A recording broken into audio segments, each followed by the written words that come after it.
Hi guys, welcome back. This is my wrap up for September. I have 1, 2, 3, 4, 5, 6, 7, 8, 9, 10, 11 books. I'm weird. I don't like having an odd number of books. I'd rather have been 10 or 12, but it's not. It's 11. Please do not mind the mess behind me. It is, well, it's just my shelf. It's not really that big of a mess. It's just my shelf. All right, so 11 books for 1 month. Doesn't seem too bad. I will start at the top of my pile and work my way down.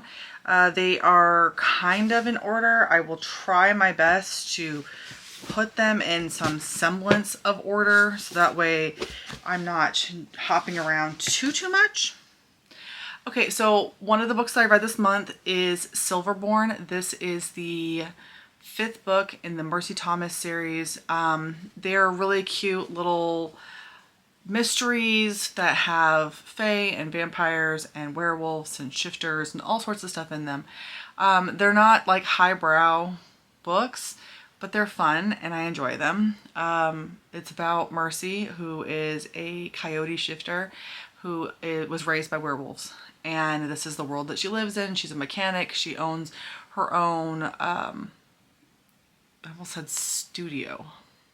She owns her own shop, and it's all the crap that she gets into and all the little mysteries she gets to solve. And this is the 5th one. It was good. I liked it. All right, so I read a couple of Elle Kennedy books. I read Good Girl Complex and Bad Girl Reputation. It'd be great if I could actually remember which one was which. This one was a second chance romance where the girl had this horrible reputation and she had to like prove herself to be good.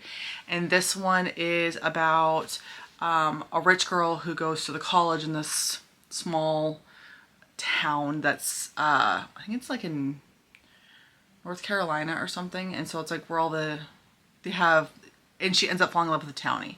I don't think it's cute. I don't remember very much. The only problem with the audiobooks is that I have so much fun listening to them, and then 20 minutes after I'm done listening I have to like look at the book and go, what did I read this about this again? They definitely stick better when I read them physically. But yeah, so this one is about a girl who is going to college in this like beach town, and she falls in love with a townie. And then this one is same town, brother to the first one. And it's a second chance romance. She comes back into town when her mom dies, and she's got this horrible reputation and everyone's worried about her, but she's trying to prove that she is not that person anymore. I also got through another Abby Jimenez book. This one is the Happy Ever Playlist. This was really, really cute. It's about this girl who the first book had the side characters. In the first book, one of the best friend, her fiance died. And this is her love story. Like 2 years later, this is how she's healing. This is what she's going through. And this is the guy that she's crushing over. It's really cute. It's about moving on, and, you know, she grieved for 2 years before she finally gave it up. And so all these books have like little notes at the end about people that she was writing them about, and this one was inspired by a friend of hers, which I thought was really interesting. I finished a series. I did Flamefall and Fury Song. This is the first one is Fireborn, and it's over there somewhere. But I finished the trilogy. Firestorm is about a dragon riding school where you have these different people who are trying to get first rider, and what it means to them to be first riders, as well as what like there's bloodline lineages, and there's like a revolution. There was a lot of fighting when these riders were kids. It's a lot of political stuff, and it's kind of hard to explain. Everyone keeps saying that this was like 4th Wing, but this one did come out first. They just changed the covers recently, and I like the new covers a lot better than the old covers. But they were good. I liked them. They were definitely very political, and so I needed to actually listen to them very intently because I kept forgetting what was going on because there's so many characters. But I did enjoy it. Oddly enough, this one felt longer than this one.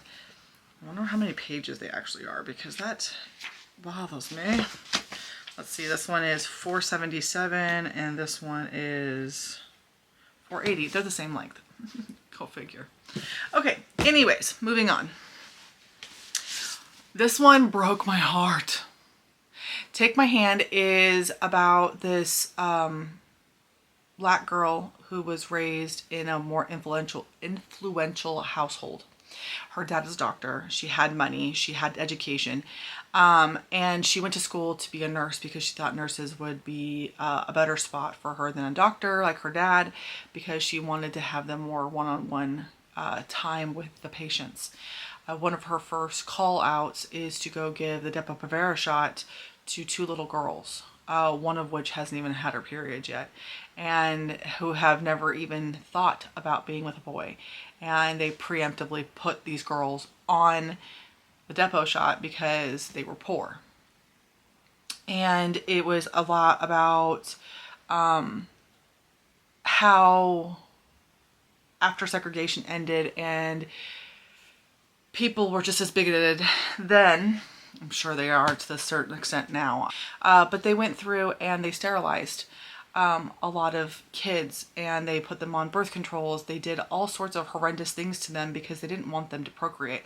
So if you didn't come from an influential home, if you were poor or black or I guess Hispanic too, because they were talking about how in California this happened a lot, but they had happened more with the Hispanic community instead of the black community, because that was the primary people over there, demographic. It was heart-wrenching and absolutely just tore me a new one. It was amazing though, and I'm very glad I read it. I also read a Casey McQuiston book.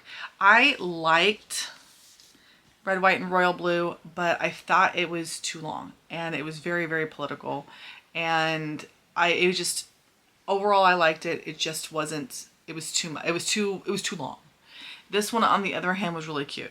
I did find a 1-star review for it talking about the inaccuracies of being in New York and the way the train system works and the stops that she was talking about. None of it made any sense, which I thought was extremely funny. And I really enjoyed reading that very, very long 1-star review for this book because I don't know New York that well. I've been there numerous times. I have ridden the train systems, but I don't know them well enough to know like the different stops and where you have to go and this and that. I don't know any of that stuff. So none of that mattered to me, and the book was delightful. But for somebody who is from New York and does know the train systems, apparently it was very, very annoying. And so go in and look for the 1-star reviews on Goodreads. It was really good. Okay, so last month I read Four Winds, and then this one is still August. I read Four Winds. This is September's. Okay, whatever. This one has a lot of the same feelings that Four Winds did. So this is about a little girl who moves to Alaska. Her dad is a POW. And when he gets back from the Vietnam War, he is not the same because he was a prisoner of war for so long that it really changed him. And he became an alcoholic, and he had a lot of anger issues. And instead of going to get help for his anger issues, he took it out on his wife and daughter. So they moved to Alaska for a new start. He thought that if he got away from all the hustle and bustle of everyday life, that it would be better. So they came to Alaska in the summer, very, very ill prepared, and had to quickly learn how to become a part of the community and how to take care of yourself. It is very heart-wrenching. These books always make me cry. It was very hard to read at times, and the abuse was especially hard to read. So if you have trigger warnings for abuse, please keep that in mind. I also have trigger warnings for abuse, but mine is sexual abuse for children because that's what my history is. And so therefore I pay attention to trigger warnings of that kind. The speeding stuff also happened to me, but for some reason it doesn't click the same way in my brain as the sexual side of it does. There was no sexual abuse in this. There was physical abuse in this. So it was really hard to read, but it was really good. Just like all of Kristen Hanna's books that I have read so far, they are outstanding. It is slow paced. It is character studies. It feels a lot like Four Winds. So if you didn't like Four Winds, maybe skip this one. I do have the women and I'm hoping to get that one soon. And I've heard that one is much more like Nightingale, which was definitely a different feel altogether. But I liked it. And then lastly, I finished a series that I started in August. I started The Reign of the Fallen in August, but then we went to Disney, so I never finished it. I didn't finish it until the beginning of September. I did Reign of the Fallen and Song of the Dead.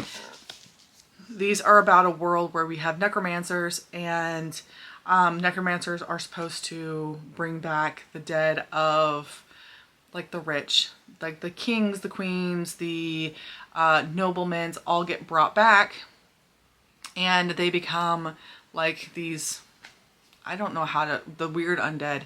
They have to stay shrouded, and if they don't stay shrouded, they turn into monsters, but they eat a horrendous amount of food, and eventually they start to go crazy, and then they have to be re-killed and re-brought back to life again.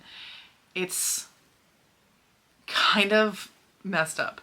The first book was really good. I liked it a lot. The second book meandered quite a bit. It had too many little plot lines. It did come to a nice conclusion, and I did like the conclusion of the book.